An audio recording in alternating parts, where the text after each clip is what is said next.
gambar 1, gambar 2. Kalau kau lihat di gambar 1 ini pencerminan terhadap sumbu Y. Kalau kau lihat di gambar 2 ini pencerminan terhadap sumbu X. Sumbu X yang mana ini nih? Yang orang bilang cermin itu. Ini garis X ini nih. Ini cermin ini. Kalau yang ini yang cermin yang garis Y ini. Jadi kenapa dia pencermin terhadap sumbu Y? Ya karena posisi cerminnya ada di garis X, garis Y ini. Sekarang lihat sini. Ini dia punya rumus nih, dia punya sifat nih, konsep nih. Pada pencerminan terhadap sumbu Y maka berlaku P X, Y, maka P absen min X, Y.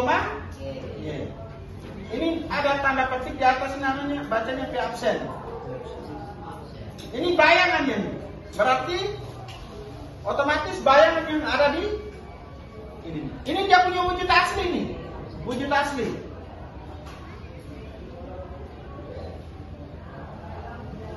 Kalau ini dia punya bayangan. Begitu. Nah sekarang, begitu juga dengan ini. Jadi beda-beda ya kalau tergantung nanti soal keluar. Kalau misalnya di sini, jika pencerminan terhadap sumbu X, maka berlaku P X, Y, maka bayangannya P absen X, min Y. Jadi untuk dia punya wujud asli yang ini. Wujud asli. Berarti dia punya bayangannya yang ini. Ini anggap saja cermin ini. Kau berdiri di depan ini, anggap saja A, B ini kau punya badan asli. Terus kau punya bayangan yang muncul di dalam cermin itu ini. Begitu. Ini dia punya rumusnya, konsepnya. Nah sekarang, maka berlaku seperti ini. Ini dia punya sifatnya. Ini. Kalau ini berlaku untuk sumbu Y, kalau ini berlaku untuk sumbu X. Nah coba kau perhatikan contoh soal ini. Kita perhatikan contoh soal. Tentukan koordinat titik P min 3,4 jika dicerminkan terhadap sumbu X dan Y. Sekarang kita lihat di sumbu X. Kita lihat yang pertama di sumbu X. Kau lihat, perhatikan di sumbu X. Nah, kalau sumbu X berarti otomatis bagaimana? Sifat asli yang mana? Min 3,4.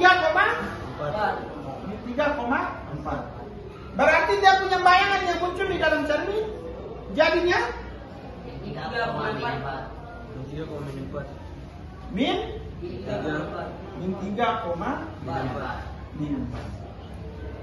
Kenapa di sini min 3 min 4? Kenapa di sini 4-nya berubah jadi min 4? Karena kita berpatokan pada definisi sifat ini. Sedangkan ini memang ini soalnya, bentuk soalnya seperti ini. Begitu. Bisa paham? Bisa. Jadi anggap saja min 3, min 4 ini nih yang ada di dalam cermin itu. Sedangkan min 3,4 ini badan asli yang kau berdiri di depan cermin. Begitu maksudnya. Tapi ini berlaku untuk di sumbu X. Nah sekarang bagaimana berlaku dengan sumbu Y? Kita perhatikan sih bagaimana dengan berlakunya sumbu Y. Berarti otomatis dia bayangan min 3,4 ini berada di posisi apa? Bayangan atau wujud asli? Hah? Bayangan atau wujud asli? Bayangan. Dia berada di bayangan. Kenapa dia berada di bayangan? Karena dari soal ini dia sama seperti sesuai dengan konsep bayangan ini. Min A, min B. Anggap saja min 3 ini sama dengan min A, terus 4 ini sama dengan B. Berarti otomatis dia punya bayangan aslinya, tampilan bayangan aslinya bagaimana? Bentuknya seperti apa? 3,4. Selesai. Jadi materi kita ini lebih dominan ke berpikir secara logika, kok bernalar begitu materi ini. Jadi mungkin pasti kalian bertanya, Pak, berarti otomatis min 3,4 nih, berarti dia di sini berubah jadi 3,4. Otomatis pasti kalian bertanya seperti itu. Ya kan? Karena dia berkaitan dengan sifat. Tapi memang tidak, karena ini dia tidak sama seperti bagian atas nih. Kenapa? Karena di sini A, B, di sini A, min B. Kalau misalnya di sini sifat aslinya sama dengan min A, B, oke, kita pakai seperti ini.